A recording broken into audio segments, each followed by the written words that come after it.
Hey guys, welcome back. So today I'm out the range with a rifle you've seen here on the channel before, but it's been many, many years. This is my Polish Beryl rifle, which really started life as an Archer, which is what IO Inc. imported this rifle as. Now I know when I say IO Inc., a bunch of you guys are going to freak out and scream, oh my gosh, it's got to be a piece of junk. Keep in mind, this is an import rifle from Poland made in the Radom factory, which is the factory that manufactures these same rifles for the Polish military. This is an extremely high quality gun. Now I did a video on this rifle many years ago when they first came to market. I want to say 2012 or 2013. And I demonstrated the accuracy potential of these rifles. These things are extremely accurate and they're chambered in 5.56. Now, what made me think about this rifle recently as I was surfing Instagram, as I often do, and I noticed my friend Mr. Guns and Gear posted a video of him shooting a Beryl, or an Archer, whatever you want to call it. The rifle that I had previously was configured in its factory, or in its original import configuration, which was with a fixed stock and the iconic, if you want to say that, IO Inc. pistol grip that had that little finger groove and stuff in it. This is a different rifle, but this one has all the Beryl furniture on it, including the collapsible stock. It's non-folding, but is adjustable for length of pull, and also the Beryl top rail. All these parts are available. You can pick them up off Gun Broker. Now, these guns were available for quite some time for right around $900, $999, and that was just for the bare bones gun. I don't think they sold all that well because they were forever on clearance. I think it was Royal Tiger or Golden Tiger Imports or whatever, which might be affiliated in some way with IO Inc. I'm not sure. But they had them for the longest time on their website for $9.99. I know IO Inc. was selling them or trying to sell them forever, but I just don't think they ever caught on. People were turned off by the price. In 2012, when they came to market at $1,000 for an AK, it was pretty salty, especially when it didn't have all of its features like this rail on the top, the adjustable stock, and all that good stuff. So I don't think they sold very well, and they're no longer being imported, at least not right now. And so, of course, the prices start to skyrocket on places like Gun Broker, if you can even find one for sale. Now, this one is serial numbered 448, and this one has a stamp on the receiver of 2013. I'm not sure what year they stopped importing them, and I'm not sure how many they imported, but I'm going to guess there's less than maybe 1,000 of them in the country, and that's just a total guess. I don't know. It's a crapshoot. But anyway, I just wanted to bring this rifle out this afternoon, talk a little bit more about it, show you guys what it looks like with its updated Beryl features. And I no longer call it an Archer because it really does resemble a Beryl more than it does the Archer. And just play around a little bit with it this afternoon and show you guys a cool piece of recent history.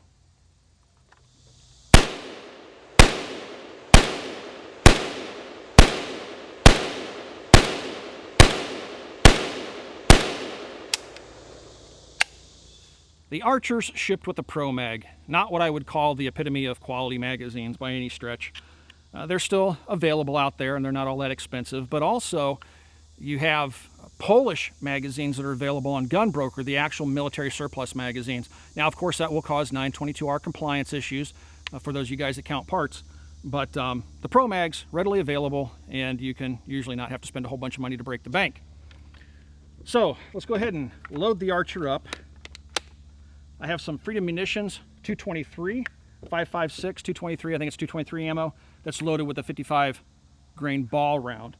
This stuff isn't loaded to 5.56 specs. It's pretty soft shooting stuff. But the Archer will cycle it just fine. So you stick the magazine, it rock and locks just like a standard AK. And yeah, let's just shoot it a little bit and see how she feels.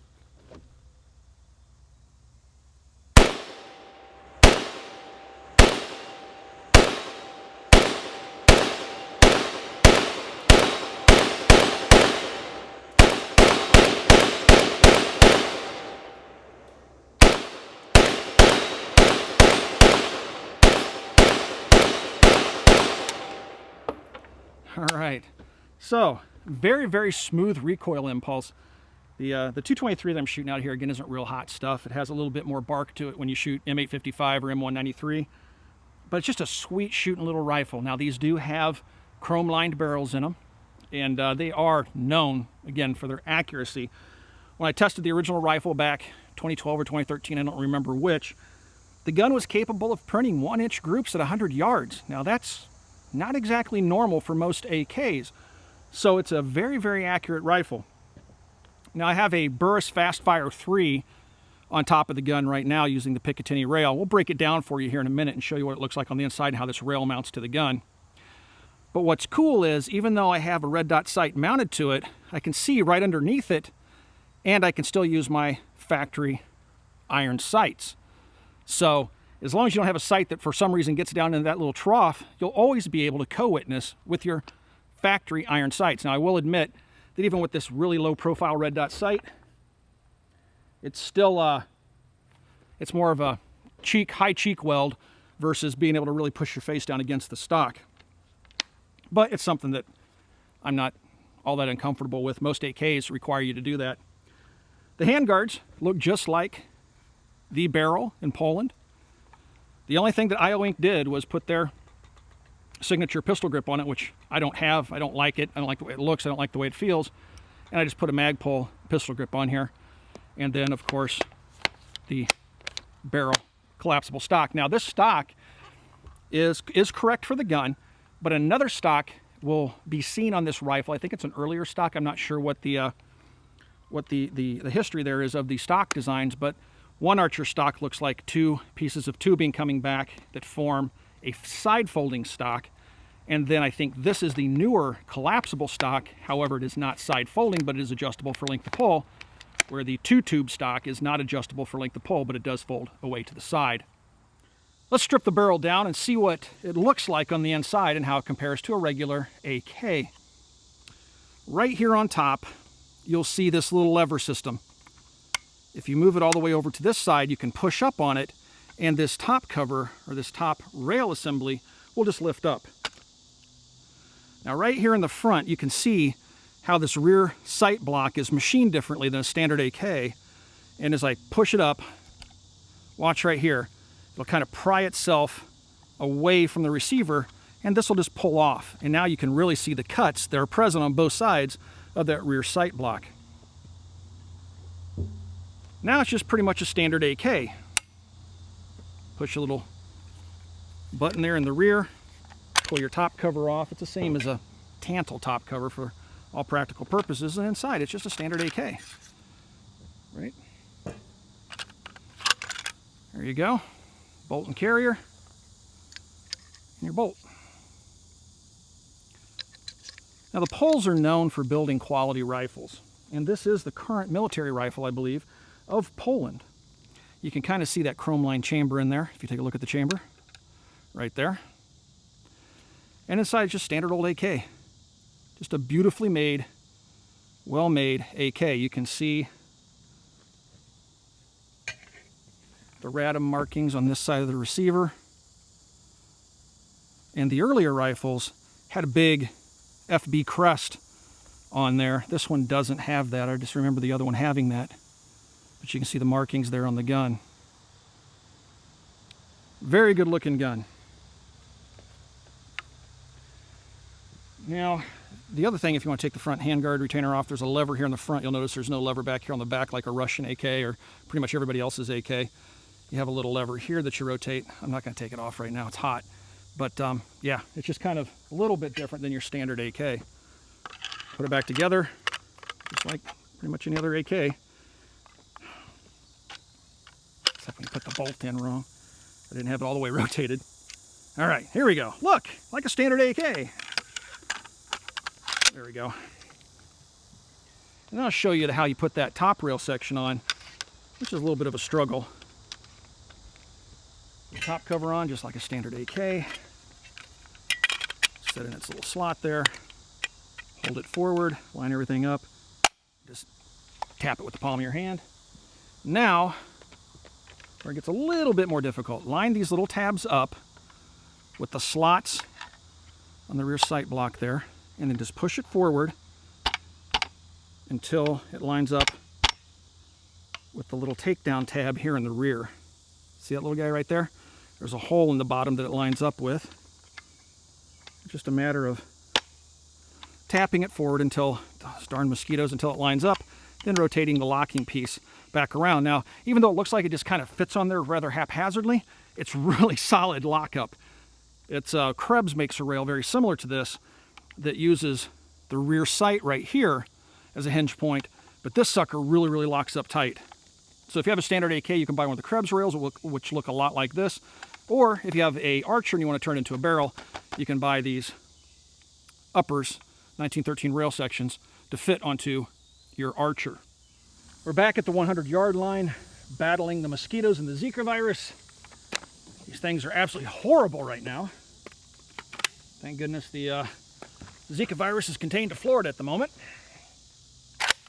All right, 100 yards.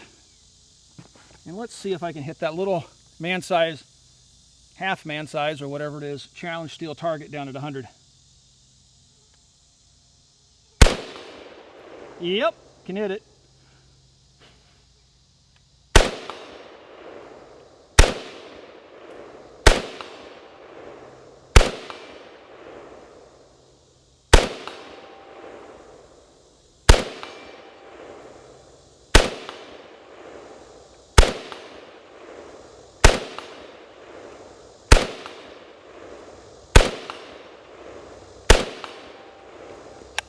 Such an easy gun to shoot. Let me change the camera angle so you guys can kind of sort of see what I see.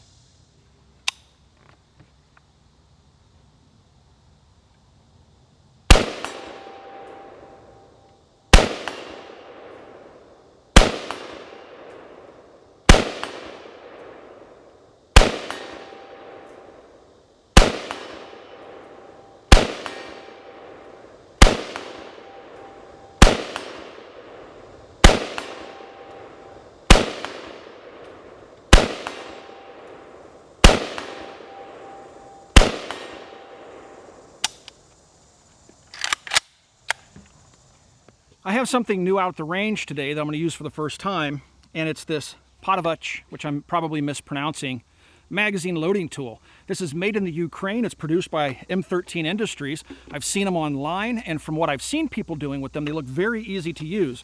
Basically, you can stick any AK-47 or 74 magazine into here, or even an AR-15 standard magazine into here. Put your loose rounds in this little tray area here, orient them and push them down to this loading chute, and then when you have it full, you just simply push the little charging handle and it pushes all the rounds into your magazine. It has little hash marks here showing you where to stop putting the rounds into the loading chute based upon the magazine that you're using. These are really interesting little devices. Again, I'm just now starting to use them. I'm going to use it for the first time this afternoon, and they're available online. So check them out. It's M13 Industries, and let's see how this thing goes. Let's see how it works. I have my Freedom munitions, which is 223 ammo. It's 55 grain. It's good stuff. I want to thank the guys over at Freedom for this ammo. I've had very good luck with it, and it's very cost-effective ammunition if you want to pick some up off their website. So I'm going to take some of the loose rounds and dump it into this area here.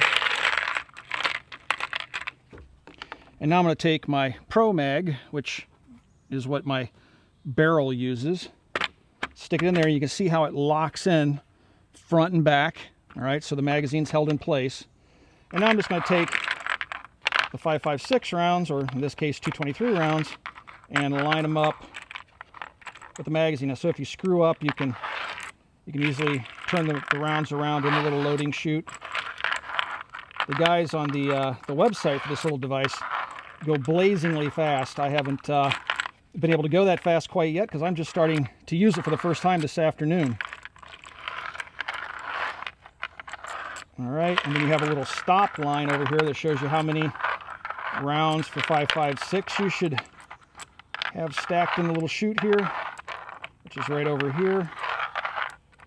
All right, and then you just take your little ramming tool right here and push.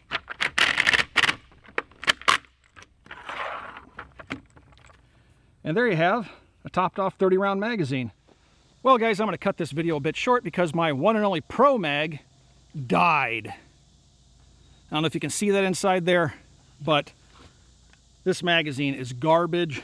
And yeah, you look at the erosion on that magazine. It's just finally had enough to where the rounds are nosediving into the magazine. It won't even lock in right. It's a complete mess. You know what?